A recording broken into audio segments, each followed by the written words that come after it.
Jan with Jan Patek Quilts, and I do needle turn applique.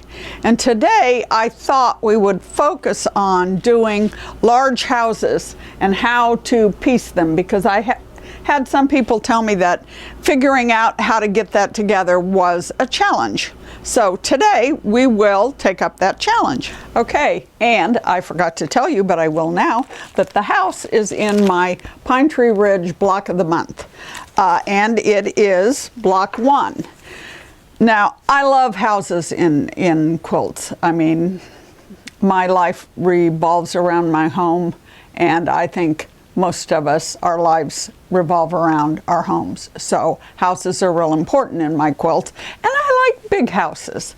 So the problem with a big house is you can't get the whole pattern for the house on an 8.5 by 11 piece of paper. So we end up having to break it down, and this was kind of confusing for some people, so I thought I'd show you how to do it. On this, not just this, but any other house that is too large to get on a piece of paper. Okay, what this says is to draw, well, that's for the house side. The house front tells you the size of rectangle to draw on your freezer paper. Okay, so you do that, cut it out, and then using your ruler, cut a 1/4 inch seam all the way around it, and then trace, just like you would with any other applique. You really only need to trace on the outside because you're going to sew the inside and top, but you can trace them too if you want to. Where people got a little confused was on the house side, and the house side, as you can see, is long like this, but it has a point at the top, so you can't just draw a rectangle. Okay, so what you do is you trace this triangle onto your freezer paper and then draw a rectangle underneath of it, a 2 1/4 by 18 inch rectangle. And then you end up with freezer paper pattern that looks like this. Okay, so then once again, you do a 1/4 inch seam, cut it out with a 1/4 inch seam with your ruler. And in applique, most applique, you don't have to be precise, but if you're going to piece your house together, you do have to have it be exactly a 1/4 inch. Okay, then you can, and I'll turn this around so you can see it easier. What you're going to do is lay this and this, but before you sew that together, you're going to sew your roof piece on, and you sew your roof piece onto here.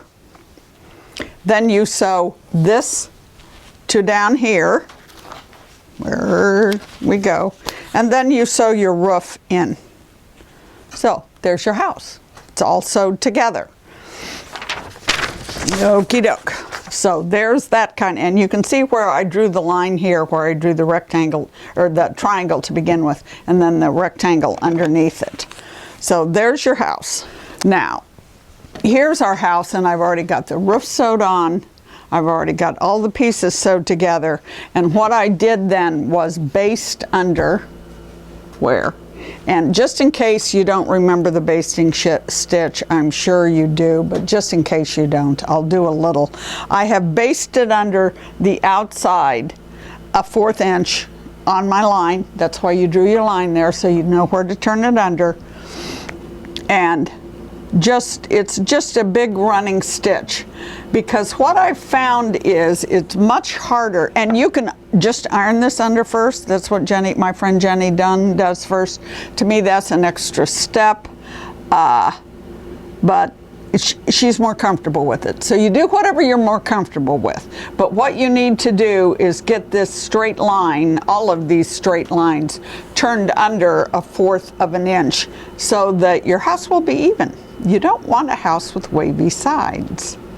Well, if you get a house with wavy sides, it'll survive, but what was that? There was a little man who lived in a crooked house. Whatever. It's been a long time since I read that to kids and grandkids. I'll have to get it out again. Because they had 9 crooked cats, or anyway. Lots of fun stuff. but I can't remember it right now. Okay, so after you've basted all this down, what we need to do now is make sure our windows and our door are nice and square. And I do that by using freezer paper and drawing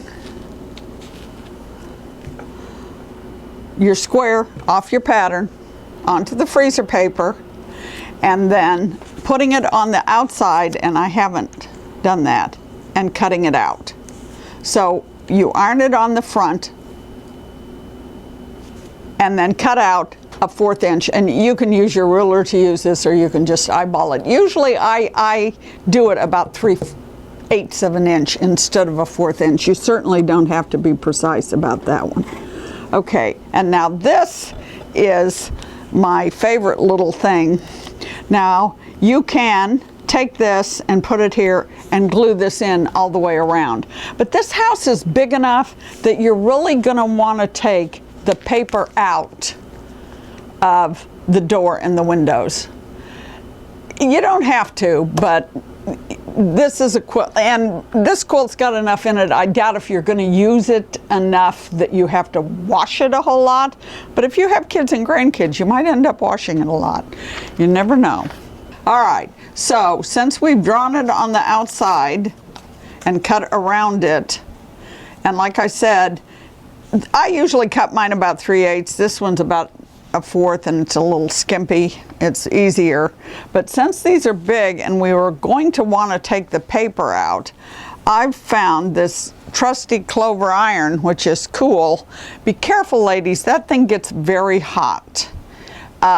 But since the head is small, you can do this with a regular iron, but you burn your fingers a lot. So, but you be careful or you'll burn your fingers with this too. Okay, because irons are irons. What we're going to do now, since we flipped the paper over, so this is the shiny side of the freezer paper, which is what the fabric is going to stick to, we take our iron and just iron it down on 2 sides.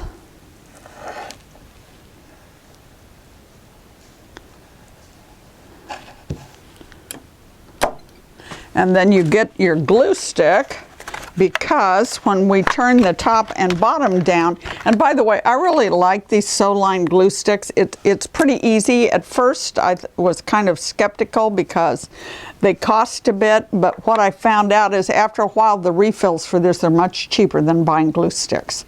And it's the right size for the 1/4 inch, which is what we end up using a whole lot, whereas the other glue sticks are much thicker. Okay, so then you take a piece of paper and stick it here, and you just dab glue on the ends where the fabric meets, not where the freezer paper is. Okay. And you turn it down so the glue is where the fabric is, and the freezer paper holds this. Okay, now that's kind of crooked. I did that kind of crooked. We will do that over. We don't want a crooked window on top. There, that's better. Gotta watch it because it will go where you do it, even though you got the paper pattern. Okay, so here's your window. Okay, so now we have this very big, and I've gone ahead and glued most of the windows on. The only thing, and sewed the star. That's a star, ladies. That is not a heart. Okay, sewed the stars on. You glue the windows on by using the Applique glue, and just put a dot. These windows are big enough. I think I'd put them in the middle too. And if I had a ruler, I would line this up. That's the best way to do it, but I can kind of eyeball it. And then you'll sew that window in place. Okay, now the next thing that's sometimes difficult is getting this without wrinkling the back. And once again, it's why I use the glue instead of pins. Pins can shift.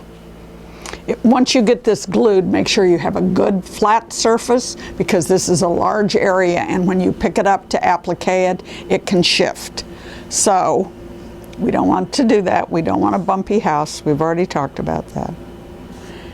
You just iron it down. And since it's basted under, if you can, stay away from the stitches. I always end up gluing some of my stitches in and having to cut more. You can cut them out anyway. You can pull it past. But if you can avoid doing it, avoid doing it. Works best. Okay, and I'm not going to do this whole thing. You get the idea. But then you glue it down, you glue the chimney under, you glue your house down, and then you can sit down and applique. I usually do this in stages. I get all the windows and doors and the star sewed on the house one night, and everything basted under, and then I lay this on a flat surface. I really can't do this on my lap. It's one of the few things I can't. But if you have something really big, you want a flat surface. Kitchen counter works fine. I don't have to come to the loft. But unless my husband is doing deer, then we don't do it in the kitchen counter. Anyway, there's your house. And it's a big one. And I hope all of you who have struggled with this in the past don't send me nasty letters, because I should have shown you this a long time ago, but we're getting to things as we can. Now, to recap what we've done today, we've learned how to draw, mainly the house side is the tricky part. The rest of it, just follow the directions in the pattern, piece the house together. We learned how to do that.